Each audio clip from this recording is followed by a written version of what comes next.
We look at the Middle East. I think it's about time we stop, those of us who support, as most of us do, Israel in this body, for apologizing for our support for Israel. There's no apology to be made. None. It is the best $3 billion investment we make. Were there not an Israel, the United States of America would have to invent an Israel to protect her interest in the region. The United States would have to go out and invent an Israel. Joe Biden adalah politikus karir yang panjang, lebih dari 40 tahun pengalamannya. Dia adalah Partai Demokrat sejati. Puncak karirnya adalah 2 kali jadi wakil presiden selama 8 tahun dan kali ini dia menjadi presiden Amerika yang ke-46. Di tahun 1986, dia pernah berbicara di Kongres dengan sangat jelas akan langkahnya ke depan terhadap Israel. Dan video di awal tadi ada kalimat bahwa Israel adalah the best investment we make, adalah $3 triliun investasi terbaik yang Amerika lakukan. Ini angka yang gila untuk nilai $3 triliun di tahun 1980-an, di mana saat ini 4 tahun ke depan anggaran perang Amerika itu $3 triliun juga, tapi ini tahun ini. Dan di tahun 1986 angka gila angka tersebut. Katanya jika tidak ada Israel, Amerika tetap harus buat Israel untuk melindungi American interest. Apa sih interestnya Amerika? Interest Amerika adalah mengendalikan energi negara-negara Arab, mengendalikan minyak bumi dan gas negara-negara Arab. Amerika harus menciptakan Israel. Biaya $3 triliun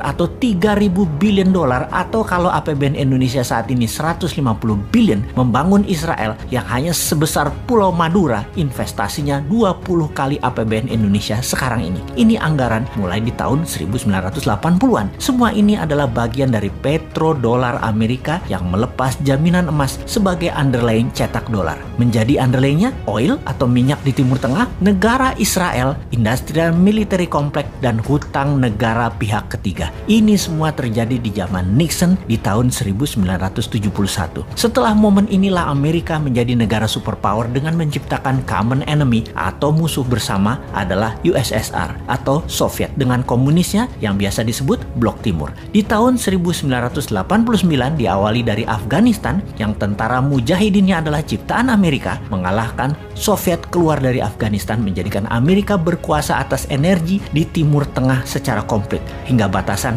Afghanistan dan Pakistan. Di tahun 1991, rubuhlah Soviet Union dipuncaki dengan rubuhnya tembok Berlin. Gorbachev kala itu, petinggi Soviet, membuat gerakan perestroika dan glasnostnya membuat Soviet pecah dan Rusia menjadi negara bergaya baru. Tidak puas dengan langkah mengalahkan Soviet, Amerika berlanjut membelah 16 negara Balkan seperti Kosovo, Bosnia, dan banyak negara lagi di selatan Rusia yang ujung-ujungnya pakai nama Istan-Istan. Negara Istan-Istan yang kaya akan minyak semua saat ini sudah di tangan Amerika. Amerika secara kendali atas produsen minyak, distribusi minyak, hingga saat ini masih memegang 80% cadangan minyak dunia. Strategi berikutnya adalah membangun market dan membangun kebutuhan atas minyak bumi dengan menciptakan negara produsen untuk produk murah dan retail. Negara itu yang dilirik adalah Tiongkok. Tahun 1984, Ronald Reagan dan Deng Xiaoping menandatangani treaty atau perjanjian penting di mana Amerika akan invest dengan nilai yang sangat besar hingga $1 triliun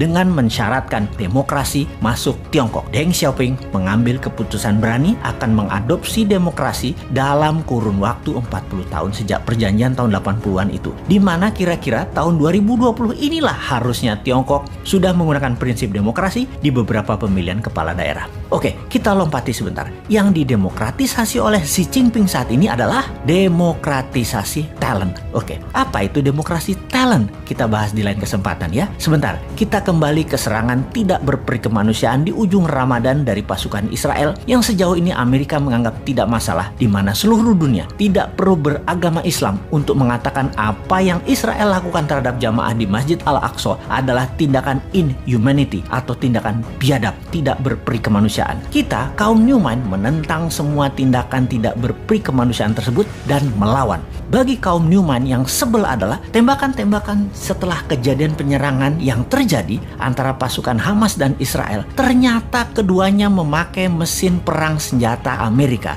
Rudalnya, RPG-nya, roketnya, bedilnya, anti rudalnya. Diperkirakan sehari biaya perang Israel-Palestina bedil-bedilan saat ini nilainya sudah mencapai 1 billion atau 1,5 triliun rupiah. Sudah hampir 2 minggu. Amerika, Rusia, Israel, dan Afrika Selatan, 4 negara utama inilah penyuplai perang 2 minggu selama ini yang terjadi di Yerusalem dan di permukiman penduduk sipil Israel Palestina. Bagi globalis, ini business as usual. Membunuh manusia untuk dagang, hal itu biasa bagi globalis. Termasuk serangan COVID babak kedua dimulai dari India. Dan jangan pikir nggak ada COVID babak ketiga ya. Satu sisi ada yang memahami ini adalah perang suci dua agama. Satu sisi melihat ini adalah business as usual. Di sisi lain ini adalah tindakan tidak berperi kemanusiaan anti pro-life. Di sisi lain banyak bingung, wondering what happened seperti negara tetangga. Sehingga keputusannya salah terus untuk kemajuan bangsa dan negaranya yang dikelolanya.